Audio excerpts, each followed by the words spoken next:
Instagram, you're seeing it first. Hey, howdy, hey, what is going on, you guys? It is your boy Powertoad here with once again another video.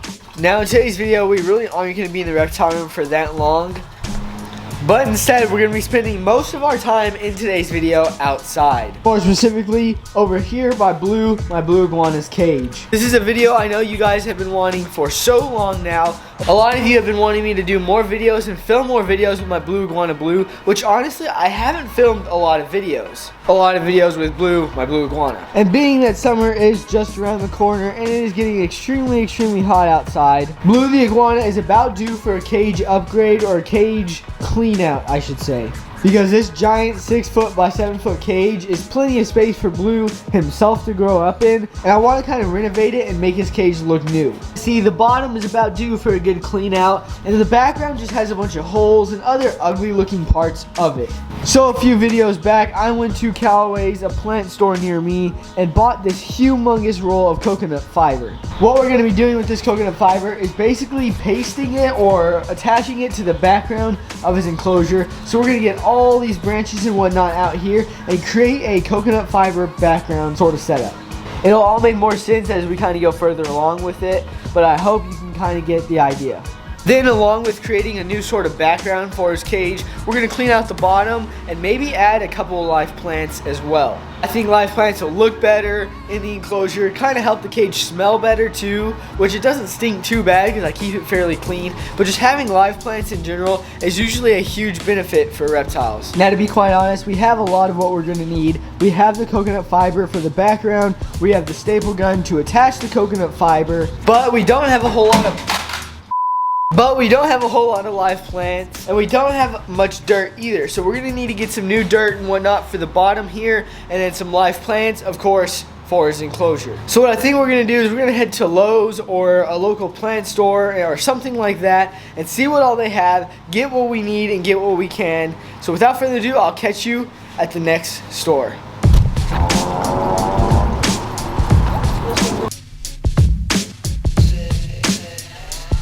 Well, y'all, we're here in Lowe's garden section, and at this point we're just kind of looking for plants to go in Blue's enclosure.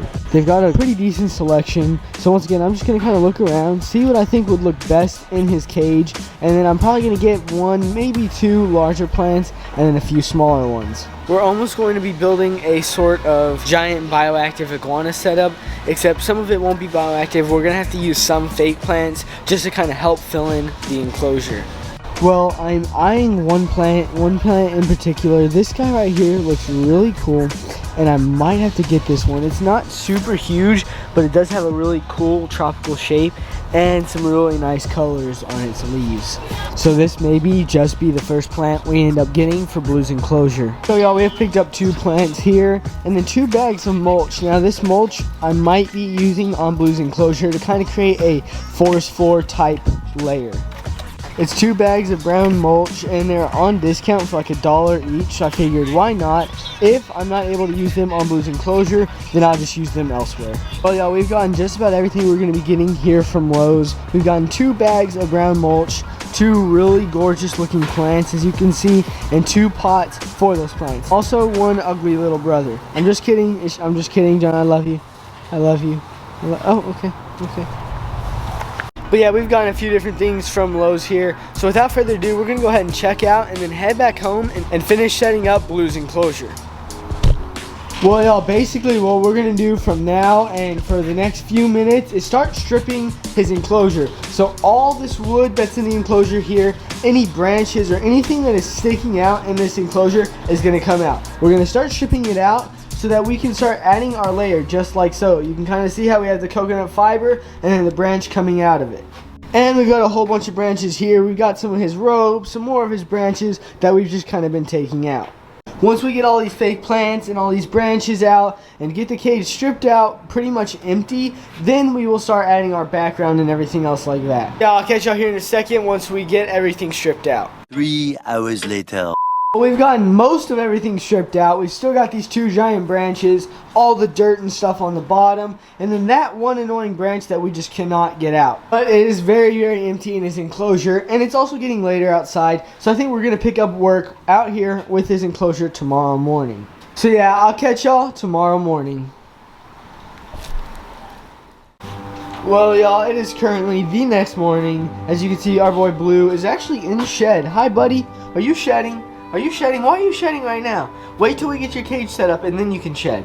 I mean, I guess you're already so far along, there's no point in trying to wait. But yeah, our boy Blue's just wondering what the heck we're doing right now. And what we're going to be doing is continuing the rest of his cage. So, of course, we got our plants, our very gorgeous plants. Then we've got a bunch of old mulch here. So the next thing I think we're going to work on is start pulling out all that mulch and putting in fresh stuff. We got two big old bags of mulch from Lowe's. So those are probably going to be the bags we're going to use on the bottom. Hopefully it'll create a really cool tropical look. Yeah, me and my little brother here are going to start cleaning out this mulch and getting it ready for more new mulch. And look at that. The bottom is spick and span, nice and clean. Now, obviously, there are some stains that I just can't get out, but that's just because this cage is an older, used enclosure. But you guys kind of get the gist. The bottom is cleaned out. I've also sprayed some cleaner on the back here and on the back here, just so when we add the new background, it's going to be clean as well. So overall, it does look pretty good. We've also got some of these universal rock ledge pieces. I think I'm going to mount this one on the door so that when the door closes, be like a little rocky ledge right in the center. I think that'll look pretty cool, and heck, maybe over time I could buy a whole bunch more and do a whole new background with universal rock. But as of now, universal rock is kind of expensive and it's a little bit out of my budget to do a whole background on a giant cage like that. Honestly, without further ado, now that we've gotten the cage completely emptied out, it's time to start adding our coconut fiber background. So we've got a bunch of staples here, then we've got our staple gun, and literally all we're going to do is just press the coconut fiber to the background and staple, staple, staple, and staple. That's literally it. That's all we're going to have to do. So I guess without further ado, let's start kind of setting up his enclosure.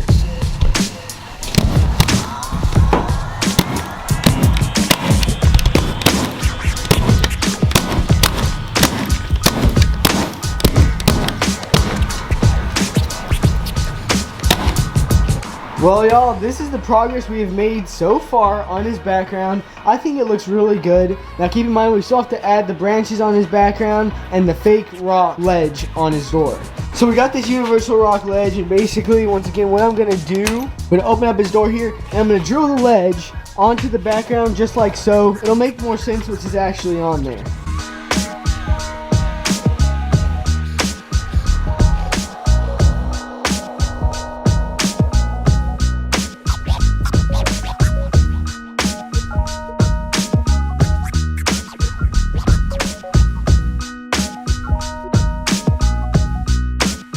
Well, y'all, we have made a fantastic amount of progress, and as a matter of fact, the whole background is actually almost complete. I've only got a few minor touch-ups that I'm going to do it over the next few weeks, but for the most part, as I said, the background is complete.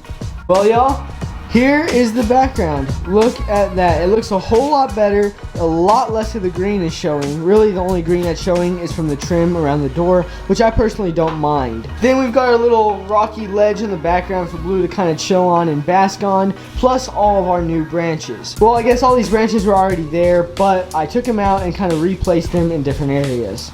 So our giant iguana cage is looking absolutely insane. Now let's continue setting it up, adding our bottom, adding plants, and all sorts of other things. To be honest, I think the next thing we need to do is add the tarp in the bottom. The reason why we add the tarp in the bottom is because if I just put the mulch, just the bare mulch, then there's a very high chance that the wood on the bottom would start to rot, and we don't want that. Especially with a giant cage like this, if this cage starts to rot and fall apart, it's going to be a disaster. So that tarp basically keeps the wood from rotting.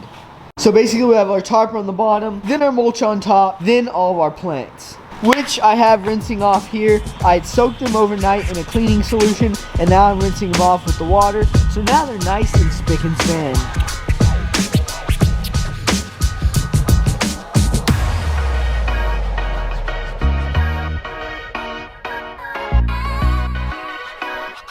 So y'all, we've got our tarp here. Now we're going to go ahead and drag it inside, and we basically start putting it in nice and neat.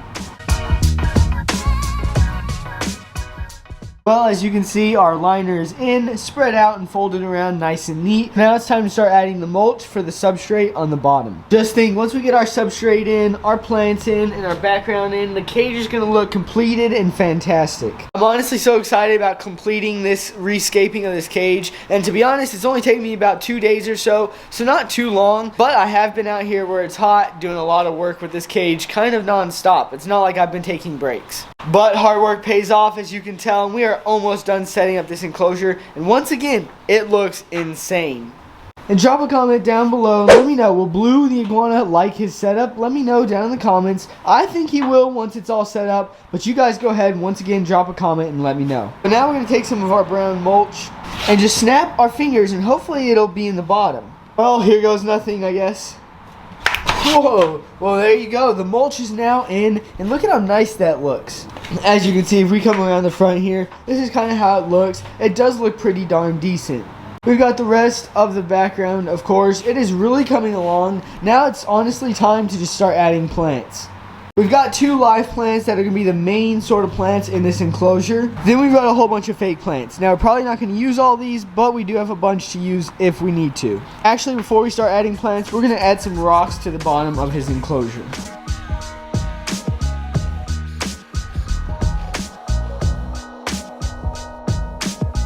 So we've got our 2 new plants potted in their pots. Now we're going to get 1 on each corner probably, and we're going to start building up from there. Once we get those plants in, then we'll start getting our branches in, and then the rest of our plants and vines. But yeah, so far so good.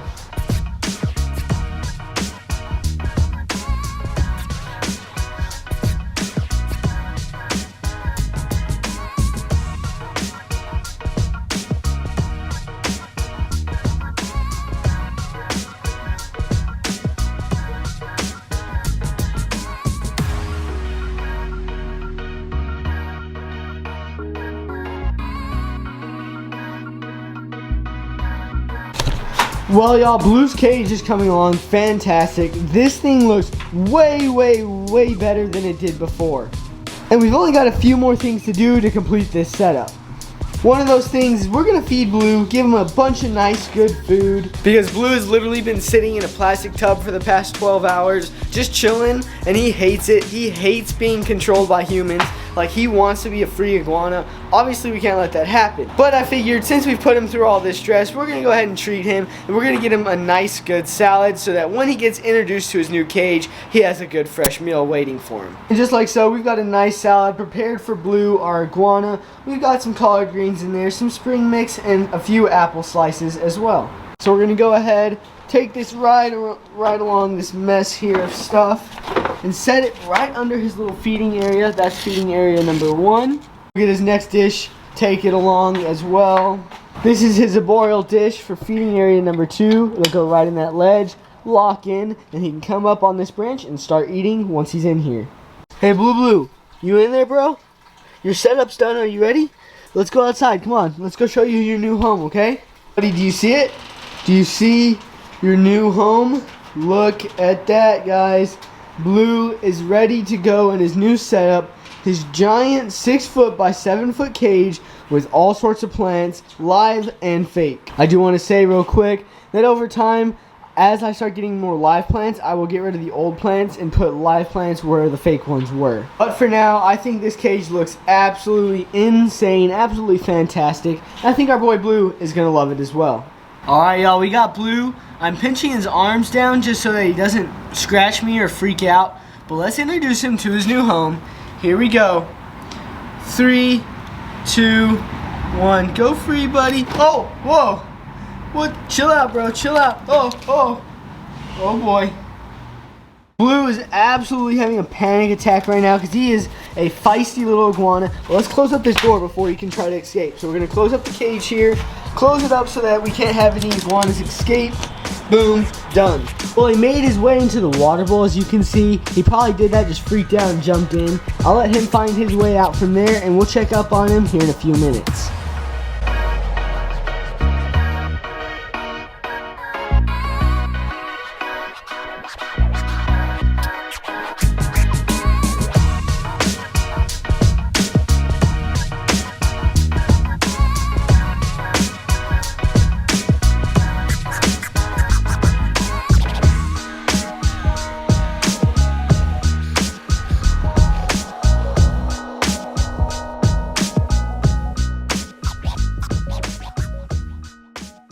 Well, there y'all have it. His setup is complete 2 days later. We've got the full spectrum lighting up top. We've got a little bit of heating. Once again, we don't need too much because it's already pretty warm out, being that it's summer in Texas. Then we've got LEDs right there and a UVB strip right there. So this guy's got all the lighting that he is going to need. Then, of course, all the beautiful plants, some live, some fake. We've got some vine-looking ones across the background with his ledge on the door. The door has made a complete transformation. The door doesn't even look like the door anymore. Wow, I was just rhyming there. I'm a poet and I didn't know it. But to say the least, this setup looks absolutely insane. I don't really have much to say about it, but if you guys have anything to say about it, whether it's good or bad, if you think it's something I should add or change or do definitely let me know down in the comments. I always enjoy hearing from you guys and what you guys think of my setups. So if you think I should get rid of something or add something, let me know. If you think it's just fine, once again, let me know. Now, I did have one brief idea, and I want your guys' opinion down in the comments as well. So I thought, what if I get tortoises for this bottom area? Being that blue is an iguana, they're an arboreal species, so they're going to want to stay more towards the top of the enclosure. Whilst tortoises are terrestrial, and they're going to stay more towards the bottom. So they really shouldn't bother each other too much. And of course I would add separate water bowls and separate food dishes. So yeah, let me know down in the comments once again with the many other things I've already asked you guys to let me know of.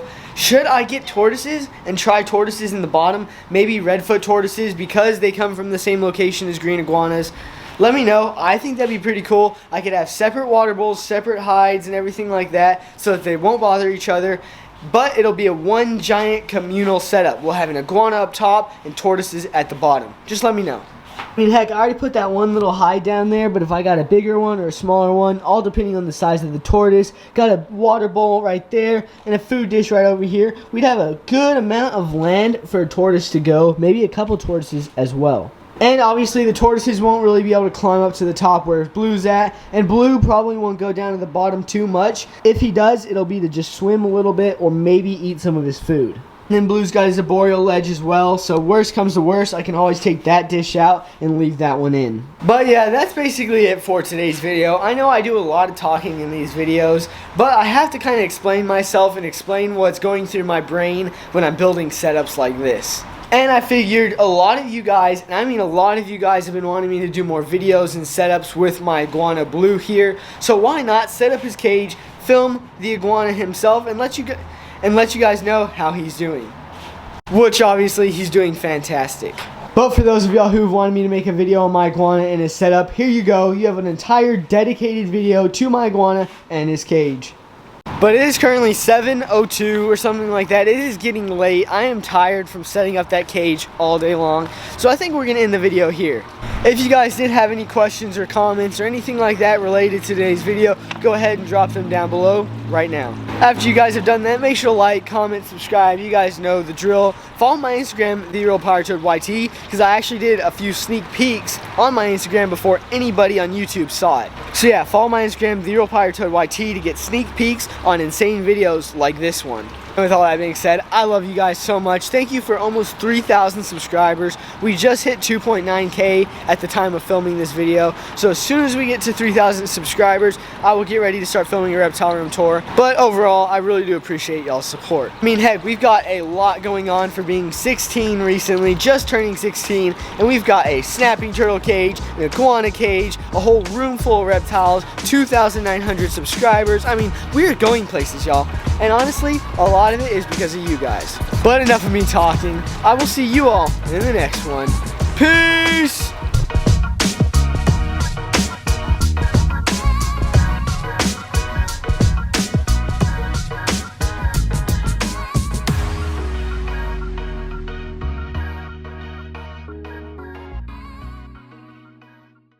If you've made it this far in the video and are still watching, comment the word cowboy. Just spam the comments with the word cowboy. I want to see how many of you guys are actually watching till the very, very end. Bye!